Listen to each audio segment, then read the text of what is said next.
Hold on, Ron. I'm just finishing up my dating profile. Give me 1 second. Am I getting red? Ladies are gonna love that. Okay, buddy.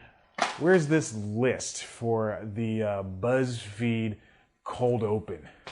What? You lost it? How are people gonna know that I'm doing an episode on BuzzFeed again, even though I hate BuzzFeed? Ugh. Ron, let me give you the top 10 reasons why you suck. A, your name is Ron. B, you have 2 kids. C, your wife and yourself got back together. D, love exists. It's news time. Delivering to you the news you didn't know about, the news you didn't care about, and the news you didn't know you cared about. With host, Chad White. Now, here's that host, Chad White.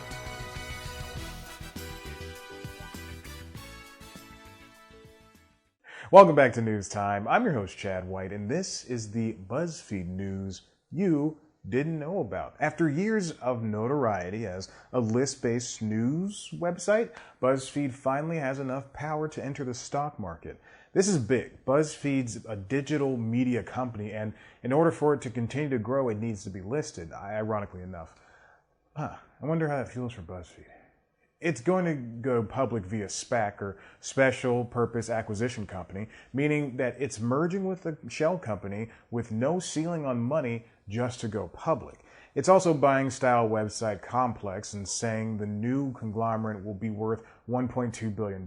Now, I'd like to say C Plus Comedy is worth $600, so please, Buzzy, come buy this puppy so we can get to merging. This is all after a soft reboot of sorts just 3 years ago to put it back on track with exchange in mind. The famed internet website periodical can't be the only news site trading on the stock exchange, and it isn't, stupid. Gannett, owner of the now pay-to-read USA Today, Daily Journal, and Lee Enterprises have all been listed. But there's one name that eclipses them all, if not in scale, but importance. The New York Times has been on the New York Stock Exchange since 1967. It started trading publicly for $42 per share. Compared to today's numbers, it's about the same. The company was purchased by Adolph Oakes, whose names are relics of their time, in 1986, and has stayed with the Oakes-Sulzberger family since. For this next part, know that there are 2 types of stocks available to trade for. Class A, which are the public stocks anyone can buy, and Class B, which are privately held and allow holders to vote on big important company things like whether or not a third name is added to the dynasty. Fingers crossed. The Oakes family has 88% of the private stocks, and it might not make sense at first, but the Times being listed is a big deal.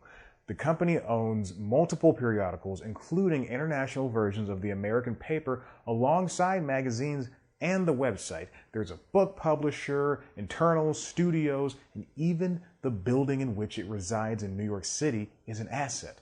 The company has even owned radio stations up until 2007. Recently, the Times has been shaving off what it deems unnecessary in order to slim down and save cash.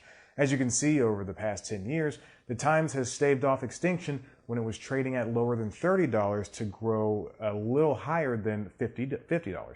While the practices it used in downsizing the company weren't exactly the best, it's a much more versatile company for it. Now it's only focusing on the important things like the paper and digital and TV imprints. BuzzFeed is similar to the New York Times in key ways. I know, I hated saying it myself. But it's a very popular site with a vast audience. The name recognition alone is more valuable than anything USA Today has published since 2006 when BuzzFeed was created. Yeah, I said it, USA Today. That'll teach you for not hiring me. Nobody wants to pay for a filler.